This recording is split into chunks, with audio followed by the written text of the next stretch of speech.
My adoptive brother, Connor, accused me of pushing him down the grand staircase. So I took a step back and threw myself down right in front of them, a brutal, bone-cracking slide all the way to the bottom. My birth mother accused me of stealing Connor's favorite cufflinks. So I grabbed the heavy silver shears from the entryway table, hacked off my own right pinky, and flung the severed digit right onto the polished mahogany floor at his feet. Is this the finger that stole from you? I spat, the blood already pooling. Go ahead. Keep it.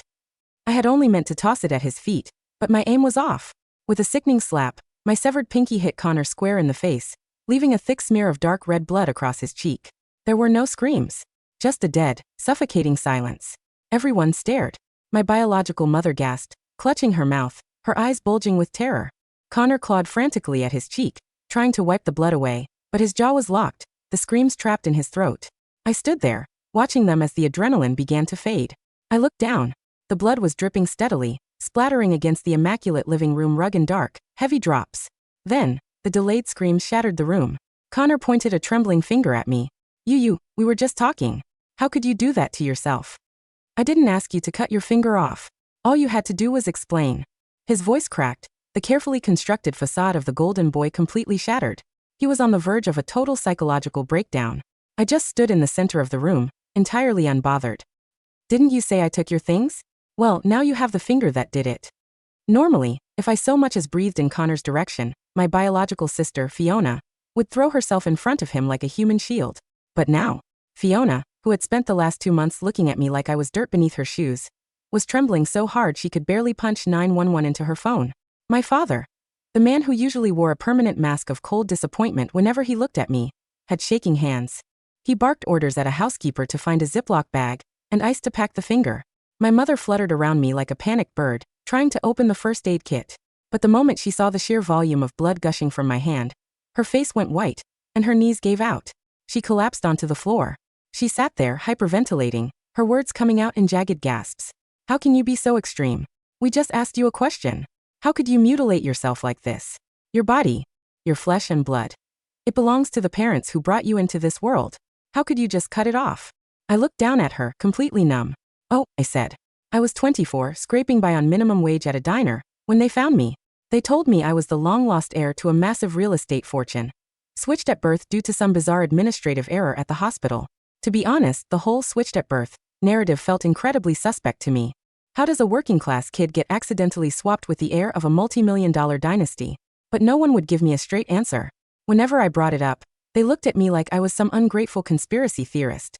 Fiona had dismissed it with a wave of her hand. It was a tragic mistake, Drew. None of us wanted this to happen. Don't overthink it. But how could I not? No one in this family wanted to dig into the truth because doing so might hurt their precious darling Connor, the boy they had raised for 24 years. Initially, I hadn't planned on reacting so violently to Connor's petty provocations. But every single move I made was treated as a personal assault on their golden boy. If it were anyone else, they might have shrunk into themselves, drowned in insecurity, or spiraled into depression. Or maybe they would have gone completely mad, screaming at the walls. But I don't go mad. I don't beg. When Connor framed me for pushing him down the stairs, I didn't argue. I just launched myself down the steps instead. When they accused me of stealing, I chopped off my own finger. In a world like this, if you aren't ruthlessly cruel to yourself, society will swallow you whole and spit out the bones. My dramatic self-mutilation was written off as a desperate cry for attention, a toxic stunt fueled by petty jealousy. Amidst my father's roaring lectures, my mother's hysterical weeping, and the distant, wailing sirens of the ambulance, I was strapped onto a gurney and rushed to the hospital. The surgeon was highly skilled. They managed to sew my pinky back on, aligning the nerves and skin with meticulous precision. A dull, throbbing ache settled into my hand, constant and heavy, like a persistent autumn drizzle. It seeped slowly into my chest. Once the doctor confirmed my hand was stable, the sheer gravity of what had happened finally caught up with Connor. Standing in the corner of the room, his face pale as paper, he suddenly clutched his chest, gasping for air. The next second, he collapsed. Thud. It wasn't a soft, dramatic swoon into someone's arms. He hit the linoleum floor hard. A genuine faint. Fiona, who had been hovering nearby, scowled. She opened her mouth to snap at me, but the moment her eyes met mine, the words died in her throat. She looked like she had swallowed a stone. I didn't say a word. I just stared back at her. Normally, if I upset Connor, Fiona would unleash a torrent of verbal abuse, sometimes physically dragging me away. But today, she just stood there, her gaze heavy and conflicted. Why do you have to take things so far? She asked, her voice cracking. Even if we haven't been perfect to you, it's your own body. Can't you have some self-respect? Can't you love yourself a little? There are security cameras all over the house, she continued, looking thoroughly baffled. If you didn't steal it, all you had to do was say so. We would have checked the footage. We could have called the police. Why do you have to be so psychotic? I looked up at my biological sister, a bitter amusement rising in my chest. This isn't the first time, Fiona. Remember when I asked you to call the police last time? What did you do? Initially, I hadn't wanted to turn our home into a horror movie. The first time Connor accused me of stealing, I had begged them to check the cameras. I had screamed for them to call the police.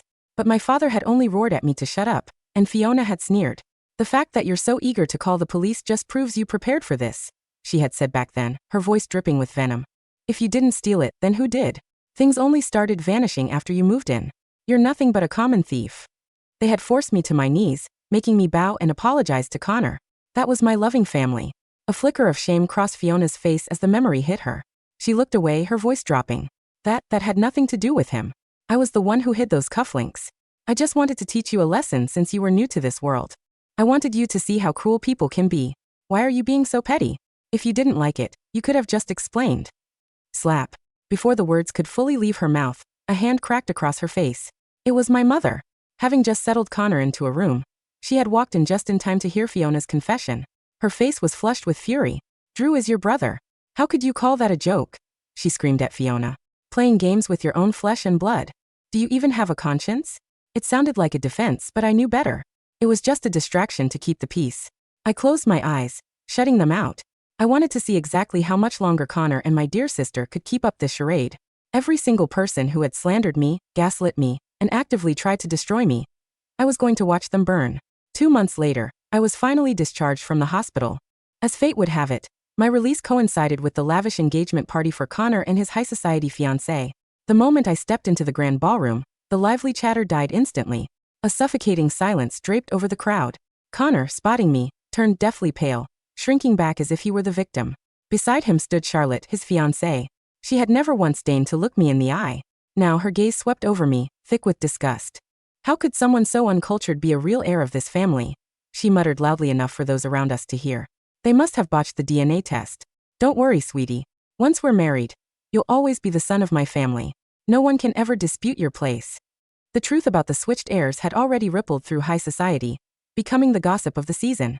Charlotte had immediately stepped up as Connor's fierce protector, while I was paraded around in one of Connor's old, ill-fitting hand-me-down suits. Everyone thought I was an easy target. And tonight they thought the same. The whispers started immediately, buzzing like a swarm of angry wasps. I heard when the real son came back, he threw a massive tantrum and even pushed himself down the stairs. Completely unrefined. I don't know how much longer they'll keep him around. They'll probably write him a small check and kick him out. Worse than that, I heard he's a kleptomaniac, always coveting what isn't his. Just because you share the blood doesn't mean you belong. And he's unstable. Did you hear he mutilated his own hand just to spite his parents? Absolutely feral. I stood in the midst of the hushed mockery, my face blank. Connor stepped forward, a patronizing smile playing on his lips. Drew, you're finally out of the hospital. I'm so glad you could make it to our special day. Please, promise me you won't hurt yourself again to threaten Mom and Dad. It breaks their hearts. Then he pulled something from his pocket.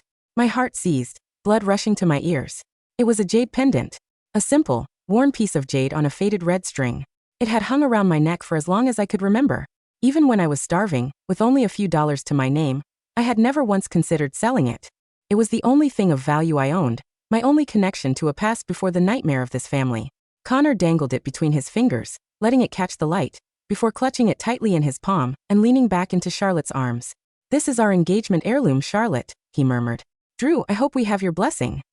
Seeing my entire body begin to tremble with rage, Connor shot a subtle look to the side. Instantly, Fiona grabbed my right arm, pinning it down, while my mother stepped in on my left. It's just a cheap piece of jade, Drew. My mother whispered frantically in my ear. Don't make a scene. I'll buy you 100 pendants. Better ones. Just let it go. Her placating words washed over me like static. Fiona hissed in my ear, her grip tightening. This is a high-profile event. Don't you dare try your self-harm tricks today. If this gets out, people will think our family has no class. It's just a trinket. Let your brother borrow it. I stared at them, my jaw clenched. What they didn't know was that the moment I walked into the ballroom, I had secretly turned on a live stream on my phone, tucked securely into my breast pocket. The lens was clear, the audio crisp. I was recording everything. Every whisper, every smirk, every threat. I wanted irrefutable evidence. But I had never anticipated they would sink low enough to break into my bedroom and steal my only treasure. I had survived on the streets as a child, starving and freezing, but I had kept that pendant safe. Everyone thought it was cheap glass, but to me it was my anchor. That's mine. I choked out, my voice rising. Give it back. Don't touch it. It's the only thing I have. My desperate cry was cut short by a sharp, brutal crack. Connor had dropped it. Right before my eyes, the jade hit the marble floor, shattering into 2 jagged pieces. A flash of pure, sadistic triumph flickered in Connor's eyes. He quickly masked it, clutching his hands to his chest, his eyes welling with crocodile tears. Oh my God, I'm so sorry. My hand slipped, he whimpered. Drew, you're not mad, are you? A raw, feral roar built in my throat. I thrashed violently, trying to break free from my mother and sister's grip. I wanted to tear him apart. It was the last piece of myself I had left. Even a beggar is allowed to have one thing they love. As I opened my mouth to scream, a hand slammed over my face, muffling me. Fiona glared at me, her brow furrowed in deep annoyance. It's just a piece of stone. Why are you always so dramatic? Do you really want to end up in the hospital again? Is a stupid pendant worth your life? Seeing me gradually go limp, Fiona slowly released her grip, her voice softening into a hollow, patronizing tone. Look, it's done. I'll buy you a brand new one tomorrow. Just calm down. I looked up at her, a slow, terrifying smile spreading across my lips. Then I bit down. Hard. With a sickening crunch, I severed my own tongue and let the bloody mass fall onto the white tablecloth. A blood-curdling shriek pierced the air. Oh my God! Is his tongue? He bit his tongue off.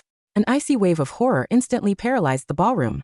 Guests scrambled backward, overturning chairs in their panic, as a torrent of dark crimson blood erupted from my mouth. The wealthy socialites who had just been laughing at me moments ago were now screaming, clutching their silk dresses. My biological family stared at me, their faces completely drained of color.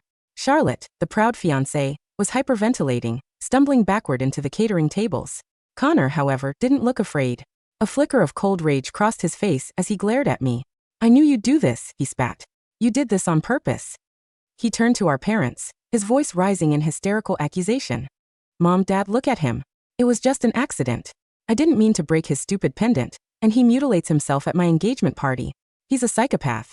He's a monster. Even as I choked on my own blood, Connor showed no remorse. Instead, he grabbed Charlotte's hand, his expression instantly shifting into one of fragile, victimized innocence. He did this just to ruin my wedding, Connor sobbed, playing to the crowd. Someone call 911. Even if he wants to destroy my life, he's still my brother. Please save him. He stepped closer to me, his voice dripping with faux concern. Why would you do this over a stupid piece of jade? Are you insane? Do you have a mental illness? How could you do this to us? Under the watchful eyes of the horrified guests, Connor nudged the severed piece of my tongue off the table. He stepped on it. Under the guise of his hysterical pacing, his expensive leather dress shoe ground the bloody flesh into the floor, twisting his heel with deliberate, vicious force. I knew what I was doing when I bit down. Without a tongue, I couldn't speak. I couldn't defend myself. And the moment the family realized I was mute, they began to weave their narrative. As they half-heartedly tried to stem the bleeding, the murmurs of the crowd turned toxic. He's clearly deranged.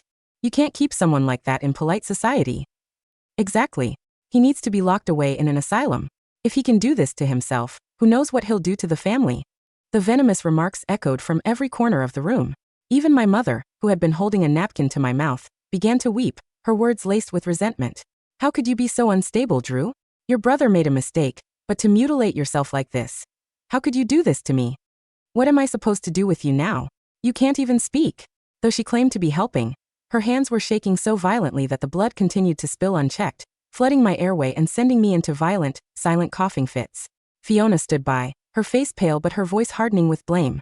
How could you do this to Mom and Dad? Do you have any idea how much pain you're causing them? You're incredibly selfish. I can't defend you anymore. Once the doctors patch you up, you're going straight to a psychiatric facility. You need professional help to fix whatever is broken inside you. They spoke of help, but their hands dragged me brutally toward the exit. The paramedics, who had mysteriously appeared far too quickly, rushed into the hall.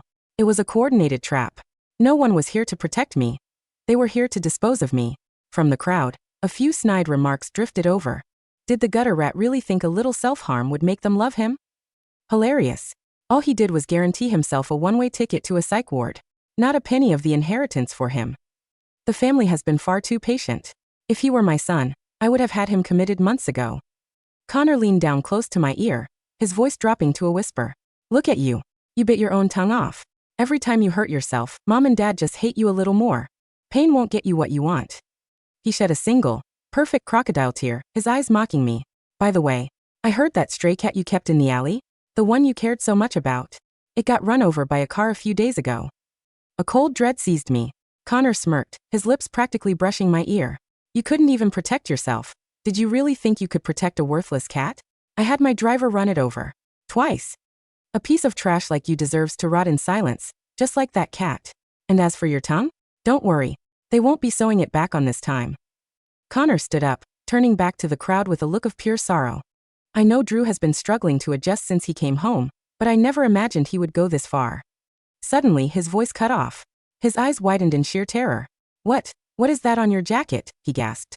I looked down at my lapel. Nestled inside the fabric of the cheap suit, a tiny pinhole camera gleamed with a faint, blinking blue light. With my left hand, I pulled out my phone and held the screen up for everyone to see. For words flashed in bold, black letters on the screen. Live streaming in progress. Rich families often use signal scramblers at private events to prevent leaks, but they had forgotten to turn them on today. It was a fatal mistake. I opened my mouth, blood pouring over my chin, and smiled. My thumb swiped the screen, showing the chat feed. The comments were flying by so fast they were a blur of white light, sending a shiver through every person in the room. User 202, holy shit, is this real? Rich people are literally evil. Watcher 99. They broke his pendant and then pinned him down while he choked. Cat lover. Did that psychopath just admit to killing a cat? Call the cops. Anon, this is sick. He bit his tongue off because they wouldn't let him speak. The ballroom did not empty, it froze. It was the specific, paralyzing terror of a crowd that had just realized they were not merely onlookers, but active participants in a snuff film. The blood that had erupted from my mouth was not the clean, bright red of a Hollywood prop.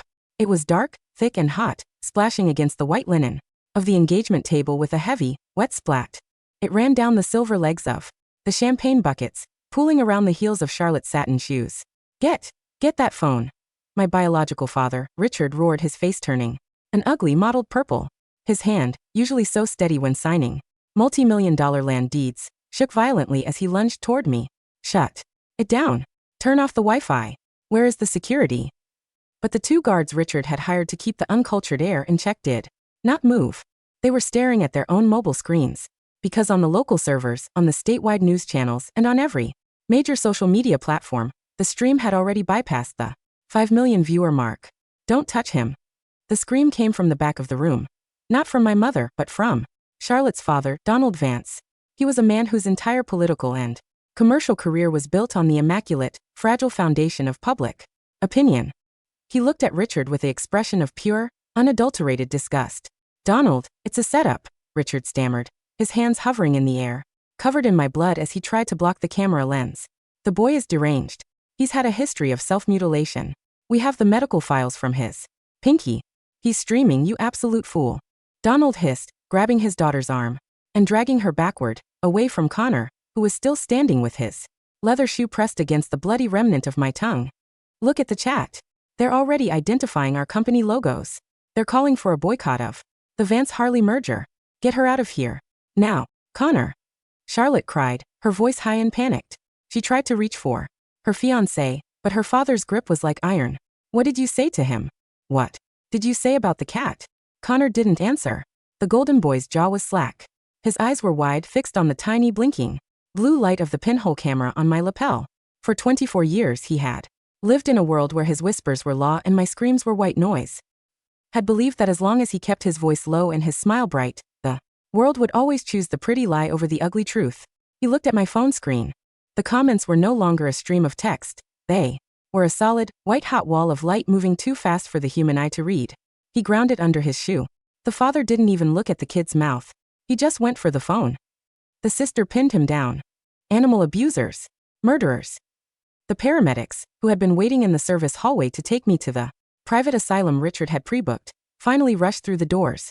But they were not alone. 3 city police officers, who had been stationed outside the hotel for traffic control, had entered behind them. Their guns were not drawn, but their hands rested on their utility belts, their eyes scanning the bloody chaos of the stage. Nobody touched the victim, the lead officer, a gray-haired sergeant named Miller, said. His voice was a flat, heavy command that brooked no argument. looked at Richard, then at Connor, and finally at me. I was sitting on the edge of the table, my head bowed, the blood pouring between my fingers as I held my hand to my mouth. I didn't cry. I didn't thrash. I just looked at Connor through the gaps in my fingers, my eyes completely hollow, and let out a wet, bubbling sound that might have been a laugh. The reconstruction surgery took 7 hours. The doctors did not try to sew the severed piece of my tongue back on. It had been too severely damaged, not by the bite, but by the heel of Connor's leather shoe, which had ground the delicate muscle fibers into the dirt and wax of the ballroom floor. Instead, they performed a partial glossectomy, pulling the remaining tissue forward and closing the wound with microsutures. When I woke up, the room was white, silent, and smelled of antiseptic and cold steel. A thick, heavy tube was inserted into my nose, running down into my stomach to feed me, and my right arm was locked in a hard plastic splint to keep me from touching the bandages around my neck. On the bedside table sat a small, gray tablet. I reached out with my left hand, the one with the reattached pinky that still throbbed with a dull, cold ache whenever the air conditioning kicked in, and tapped the screen. The tablet had no internet connection. The hospital had placed a strict communications block on my room at the request of the family. But they had forgotten that the lawyer who had taken my case pro bono, a young, sharp-eyed woman named Marcus from the State Legal Aid Society, who had seen the live stream, had already filed a protective order. The door to the ward opened with a soft, sterile click. It wasn't my mother. It wasn't Richard. It was Fiona. She was dressed in a simple dark green sweater, her hair unwashed and pulled into a messy knot. She looked 10 years older than she had 3 weeks ago. The arrogant, protective sister who had once called me a common thief stood near the foot of my bed, her hands stuffed deep into her pockets. "The police are downstairs," she said, her voice dry, stripped of its usual venom. "They've been there since Tuesday. Richard tried to have you transferred to the clinic in New Hampshire, but the district attorney blocked the transport. They're treating this as an active investigation into corporate coercion and witness tampering." I didn't move. I didn't even blink. I just stared at her, my face a flat, expressionless mask. Fiona took a step closer, her shoulder tensing. The stream didn't stop. "When they took you out, Drew, you left the phone on the gurney. The paramedics didn't know it was recording until they reached the ambulance. By then Connor's confession about the cat had been clipped and shared 50,000 times on TikTok." She let out a short, wet laugh that sounded like a choke. "The shares of Harley Enterprises fell 40% in 48 hours. The board of directors held an emergency meeting last night. They've removed Richard from the chairmanship. They're dissolving the company, Drew. The partners are pulling out. We're broke." She looked at my bandaged face, her eyes wide, searching for some sign of triumph, some flicker of satisfaction in my eyes. But she found nothing. Just the same, cold reflection she had seen in the mirror after she hid those cufflinks. "Why didn't you just tell me?" she whispered, her voice suddenly cracking, her hands coming out of her pockets to grip the metal rail of my bed. "The cufflinks. I told you I did it to teach you a lesson. But I didn't know you. What? I didn't know you were like this. If you had just told me about the pendant. If you had just shown me the footage of Connor." I reached for the tablet on the bedside table. With my left hand, I typed 3 words into the text-to-speech app. The robotic, flat voice of the speaker was the only sound in the room. "You knew, Fiona?" "No, I didn't," she cried, her tears finally spilling over her cheeks, dark spots appearing on her green sweater. "I thought we were raised with Connor. For 24 years he was my brother. He was the one who helped me when I fell off my bike, the one who I couldn't just believe that he was a monster." I typed again. The robotic voice was slower this time. "You chose the pretty lie, because the truth meant you were a bully." Fiona froze. Her hands slowly slid off the bed rail, her face turning a pale, sickly gray. "Richard wants to see you," she muttered, her voice dropping to a whisper. He has an offer.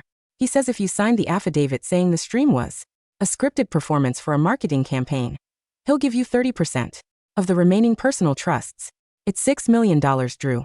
Enough to leave the country. Enough to never see us again." I didn't type a response. I simply reached down, picked up the split ring of the broken jade pendant, which the nurses had found in my pocket and placed in a plastic cup, and held it up. Then I pointed to the door. The public reaction was not a storm, it was a slow grinding collapse. In the digital age, a rich family could buy the silence of a local newspaper. They could buy the loyalty of a judge or the cooperation of a police chief. But they could not buy the silence of 10 million people who had watched a young man bite off his own tongue rather than let his family silence him. The activists did not just protest outside the Harley corporate offices, they camped outside the family's Tudor mansion in the suburbs. They brought pictures of stray cats. They brought red paint. Every time Richard's Mercedes tried to pull out of the gate, it was pelted with stones and covered in red dye. By the second week of my hospitalization, Connor's fiancée, Charlotte, had officially announced the termination of their engagement.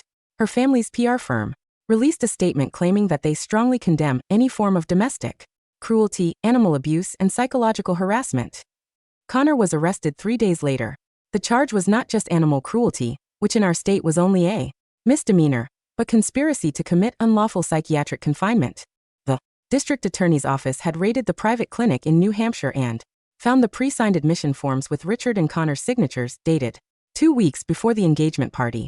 They had planned to commit me the moment the party ended, regardless of what I did. My self-mutilation had only disrupted the timing. The trial was not held in a mahogany courtroom. It was held in the newspapers, in the corporate boardrooms, and on the streets. On the day of my discharge, the hospital lobby was packed with reporters. Richard's lawyers had tried to arrange a private exit through the laundry dock, but the hospital administration, eager to distance themselves from the Harley name, had refused to authorize the special access. I walked through the main doors. I was wearing my old clothes, the faded flannel shirt and the worn-out jeans I had worn the day they found me. My neck was wrapped in a thick flesh-colored bandage, and my right pinky was locked in a black brace. As the flashbulbs erupted, a reporter from the Daily Chronicle shoved a microphone into my face. Drew, is it true your father offered you $6 million to recant the stream? Drew, can you speak? Have the doctors said the damage is permanent? I didn't stop. I walked slowly, my head held high, my face completely expressionless under the glaring lights. Beside me walked Marcus, my legal aid attorney, her briefcase held like a shield against the reporters. Mr. Carter has no comment at this time, she said, her voice clear and authoritative. A formal civil suit has been filed in the state Supreme Court against Richard Harley, Connor Harley, and Harley Enterprises for systemic, physical and psychological abuse, intentional infliction of emotional distress, and fraud. Fraud? Another reporter shouted. What fraud? Marcus stopped at the edge of the sidewalk where a simple yellow cab was waiting for us. She looked at the cameras with a sharp, cold smile. We have reason to believe, she said, that the switched at birth narrative was not an administrative error, and we will be presenting the medical records to prove it. The small, wood-paneled office of the State Legal Aid Society was quiet, smelling of old paper and lukewarm coffee. I sat in the corner, my tablet in my lap, while Marcus spread a series of yellowed, photocopied documents across her desk. It took 3 court orders to get the original hospital logs from 24 years ago, Marcus said, her eyes bright with the excitement of a hunter who had finally cornered her prey. The hospital claimed the records were lost in a basement flood in 2008, but we managed to find the backup microfiche in the state archives. She pointed to a line on the first page. On the night of October 14th, 24 years ago, only 2 male infants were born in the maternity ward of St. Jude's Memorial. You and Connor. I looked at the names. Infant male Chin Drew. Infant male Harley Connor. The nurse who signed the birth logs was a woman named Margaret Vance, Marcus said, sliding another paper toward me. Margaret Vance was the sister of Donald Vance, Charlotte's father. And at the time, Donald Vance's holding company was undergoing a massive multi-million-dollar merger with Richard Harley's father. She paused, looking at me with a look of profound, heavy sympathy. Drew, the DNA test they ran when they found you? It was correct. You are Richard's biological son. But the switch, it wasn't an accident. Richard knew. My fingers tightened around the edge of the tablet. Richard's father, your grandfather, had a clause in his will, Marcus explained. The entire family estate, which at the time was valued at over $80 million, was to be inherited by Richard's firstborn son. But there was a condition. The son had to be born within the first 3 years of Richard's marriage, and he had to be healthy. She slid a medical record toward me. It was my infant chart. You were born with a congenital heart murmur, Drew. It was mild, the doctor's notes show it resolved itself by the time you were 5, but under the strict terms of your grandfather's will, any chronic physical infirmity in the firstborn heir would disqualify Richard from the inheritance, routing the money to his younger brother. The truth fell into the small office like a block of concrete. So Richard and Donald Vance arranged the switch, Marcus said, her voice dropping to a whisper. Connor was the son of a surrogate, a healthy, genetically selected infant Richard had fathered with another woman before his marriage. They paid the nurse to switch the tags. They sent you, the biological but imperfect son, to a working-class family in the northern suburbs while Connor took your place as the golden heir. I stared at the papers. The 24 years of my life, the cold winters, the hunger, the days spent working 2 jobs just to pay for a drafty room, had not been a tragic mistake. It had been a business transaction. They had discarded me like a defective product to secure an $80 million inheritance. And when the grandfather died and the trust was fully settled, they had found me again, not because they loved me but because the hospital's old records were being digitized, and they needed to bring me back into the fold to sign a liability waiver before the truth leaked out. Don't overthink it, Drew, Fiona had told me. It was a tragic mistake. She hadn't known. But Richard knew. Connor knew. I picked up the tablet, my fingers moving slowly across the screen. The robotic voice spoke my thoughts with a terrifying, hollow clarity. They wanted me to be the monster. Yes, Marcus said, her eyes wet. Because if you were unstable, if you were a kleptomaniac or a psychopath, no one would believe you if you ever found the records. They were setting you up to be committed so you would be legally dead to the world. I stood up. I walked to the window, looking out at the dirty, snow-covered streets of the city. I reached into my pocket and pulled out the 2 broken pieces of the jade pendant. I held them in my hand, the sharp edges of the stone digging into my palm. I didn't feel anger. I didn't feel grief. I just felt the cold, hard weight of a debt that was finally ready to be paid in full. The meeting was held at the Harley mansion. The gate was no longer guarded by security. The guards had walked out after their paychecks bounced. The grand driveway was littered with dead leaves and empty plastic bottles left by the protesters, and the white marble pillars of the entryway were stained with dry, dark red paint. Richard was sitting in the grand library, surrounded by empty cardboard boxes. He was packing up his first edition books, the last assets that hadn't been frozen by the bankruptcy court. He looked 80 years old. His hair was completely white, his expensive suit hanging loose and wrinkled on his shrunken frame. You came, he said, his voice a dry, rattling whisper as I walked into the room, followed by Marcus and 2 state marshals. I didn't answer. I sat down in the leather chair opposite his desk, my left hand resting on the polished mahogany. I didn't have a tablet today.